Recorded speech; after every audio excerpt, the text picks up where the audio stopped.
Mr. President. Senator from Kentucky. Mr. President, I rise in support of my amendment to pay for this economic stimulus package by removing less important spending from elsewhere in the budget. I would ask every American, if you were faced with a personal crisis and how to spend extra money, and you had to spend extra money on food and medicine, money that you had to borrow from a relative, wouldn't you prioritize your resources and immediately stop loaning money to friends overseas for their children to go to, for example, space camp? Wouldn't you stop funding clown colleges in Argentina? If you had a true emergency like this pandemic, wouldn't you stop building roads and gas stations in Pakistan? If you had a true emergency like this corona pandemic, wouldn't you immediately stop spending money studying why drunk people fall down more than sober people? I ask my colleagues to stop wasting money in this time of crisis. Stop being a rubber stamp for wasteful spending. Do your jobs and prioritize our precious resources. It is our job and our responsibility to conserve these resources. Why is this important? Why shouldn't we just print or borrow the money instead of making cuts in things like foreign aid? Because next time, maybe in the not too distant future, our children may not even be able to borrow their way out of a crisis. Our dollar will be devalued, our economy ruined, all because we will have been profligate fools with our resources. All because we refuse to do what we were elected to do, which is to prioritize the truly vital, such as coronavirus relief and medical research, over the extraneous, such as spending money on clown colleges, gas stations, and roads in Afghanistan. To my fellow Americans, remain hopeful, remain kind, remain faithful, and above all, remain resilient. In the world's history, pandemics are the norm, not the exception. It is only recently, in the modern era of antibiotics and vaccines, that pandemics have become less frequent. Ever since vaccines eradicated polio and smallpox, modern man has become accustomed to the idea that life is relatively safe, that a long life is to be expected. Consequently, any re-eruption of diseases beyond our control paralyzes us with fear. People have forgotten what it was like to experience the annual dread of recurring infectious disease. My parents remember vividly the polio pandemics of the 1950s. In one of the last great outbreaks of polio before the vaccine, almost 60,000 people contracted polio and over 3,100 died. Jonas Salk was greeted as a conquering hero for developing the first widespread polio vaccine, but that was nearly 70 years ago. In the early 18th century, Dr. Zebediah Boylston showed great courage in introducing inoculation for smallpox. Within a generation, smallpox was on the wane and ultimately defeated when Edward Jenner discovered how to vaccinate using the milder cowpox. This latest pandemic already has heroes, some known, but most of these heroes are unknown, doctors and nurses on the front lines. The innovators among us are already putting forth potential treatments, possible cures. A half dozen antiviral medications are in the final stages of study. Researchers believe that an old drug developed for malaria may help. Reports indicate that scientists will likely set a speed record in developing a vaccine. Now is not the time for malaise.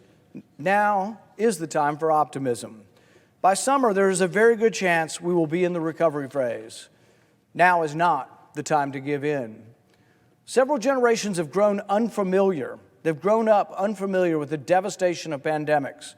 And even now, when it's impossible to look the other way, the young and healthy rationalize their relative safety. Psychologically, it's easier for the young and healthy to view mortality as something that happens to the old and unhealthy. Coronavirus scares us because it kills not only the old and infirm, but the young and vibrant, although much less frequently. One of the coronavirus's first victims was a 32-year-old previously healthy ophthalmologist in Wuhan. The question is not how serious is the pandemic or whether we should act, but whether there is a plan of action that can preserve our economy and lead to a quick rebound.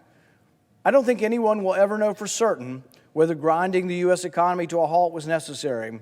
Likewise, no one can really know the converse, what would have happened had we not attempted to slow the virus's spread.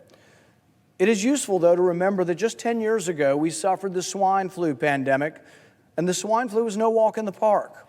It is estimated that about 60 million Americans were infected and over 12,000 people died. Now, experts have said that the coronavirus is much more lethal than the swine flu, likely true, but worldwide deaths from the swine flu were estimated to be between 150,000 and 575,000. When calm returns, it will be helpful to examine how our responses differed between the swine flu and the coronavirus.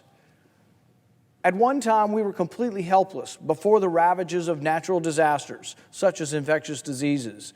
But our history is one of great innovation and perseverance. We will survive this pandemic.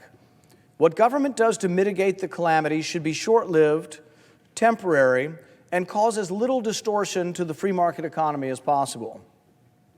The history of pandemics indicates a strong likelihood that the peak of infections and mortality could pass in a few weeks to a few months.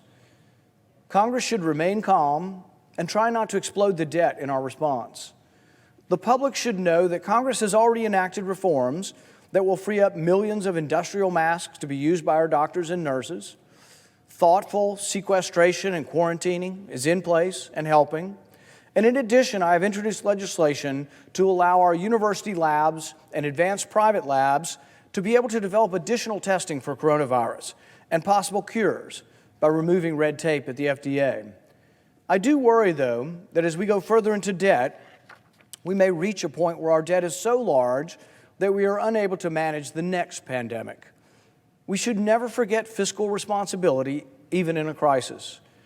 We should pay for any new federal funding by taking that money from areas of the budget where it is not being wisely used. My amendment does just that. My amendment says that if you want to apply for money from the government through the Child Tax Credit Program, this is money that the government gives to people, that you have to be a legitimate person. You have to have a Social Security number. We've been talking about this reform for a decade now, and we never seem to be able to get it passed. It has nothing to do with not liking immigrants. It has to do with saying taxpayer money shouldn't go to non-people. You should have to be a person to get taxpayer money. It just says you have to have a Social Security number. People estimate this would save $26 billion. That goes a long way towards paying for this bill. I think we should also end the war in Afghanistan. We're spending $50 billion a year on that war, and it's mostly not to fight war, it's to build stuff for them. It's to build infrastructure for them.